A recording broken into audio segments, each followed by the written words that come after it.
या देवी सर्वभूतेषु शक्तिरूपेण संस्थिता नमस्तस्यै नमस्तस्यै नमस्तस्यै नमो नमः।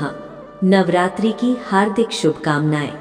कल्पना कीजिए, एक ऐसा समय जब चारों ओर अशांति थी, मनुष्य दुखों से घिरा हुआ था और हर कोई किसी अदृश्य शक्ति की तलाश में था।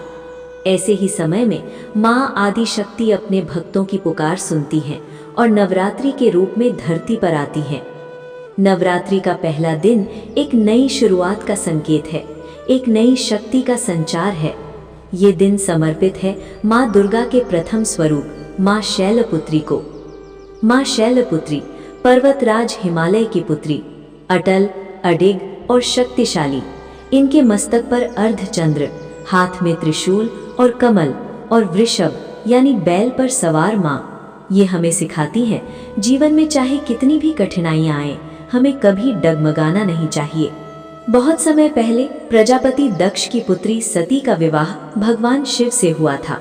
सती अपने पति से अत्यंत प्रेम करती थी, लेकिन उनके पिता दक्ष शिव जी को पसंद नहीं करते थे।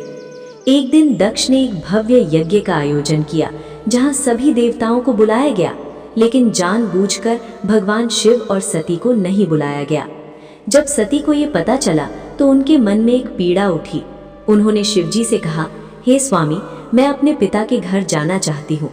शिवजी ने शांत स्वर में कहा, जहाँ अपमान हो वहाँ जाना उचित नहीं। लेकिन एक बेटी का दिल पिता के घर जाने से खुद को रोक नहीं पाया। जब सती वहाँ पहुंची तो किसी ने उनका स्वागत नहीं किया। उनके पिता ने भगवान शिव का अपमान किया। ये दृश्य सती सहन नहीं कर सकी। उनकी आंखों में आंसू थे और हृदय में अग्नि। उन्होंने कहा, जिस स्थान पर मेरे पति का अपमान हो वहां मेरा रहना अधर्म है। और उसी क्षण उन्होंने यज्ञ अग्नि में कूदकर अपने प्राण त्याग दिए। जब ये समाचार भगवान शिव तक पहुंचा तो उनका हृदय टूट गया। उन्होंने सती के शरीर को उठाया और क्रोध में तांडव करने लगे। पूरा ब्रह्मांड कांप उठा, देवता भयभीत हो गए। तब भगवान विष्णु ने सृष्टि की रक्षा के लिए सुदर्शन चक्र चलाया।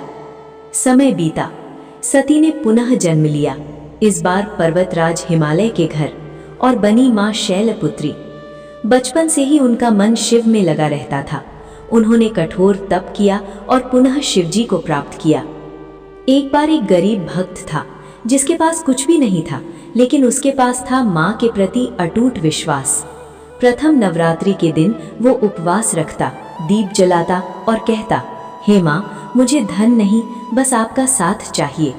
एक रात माँ शैलपुत्री उसके स्वप्न में आई और बोली, मैं तुम्हारी भक्ति से प्रसन्न हूँ। धीरे धीरे उसका जीवन बदल गया, उसके दुख समाप्त हो गए। प्रथम नवरात्रि का व्रत सिर्फ उपवास नहीं है, यह है मन को शुद्ध करने का अवसर, अपने भीतर की शक्ति को जगाने का समय। हे माँ शैलपुत्री, जैसे आपने अपने भक्तों के जीवन को बदल दिया, वैसे ही हमारे जीवन से भी दुखों का अंधकार दूर करें। हमें शक्ति दें, भक्ति दें और सही मार्ग पर चलने की प्रेरणा दें। जो भी इस कथा को सच्चे मन से सुनता है, माँ उसकी हर मनोकामना पूर्ण करती है। जय माता दी। शुभ प्रथम नवरात्रि।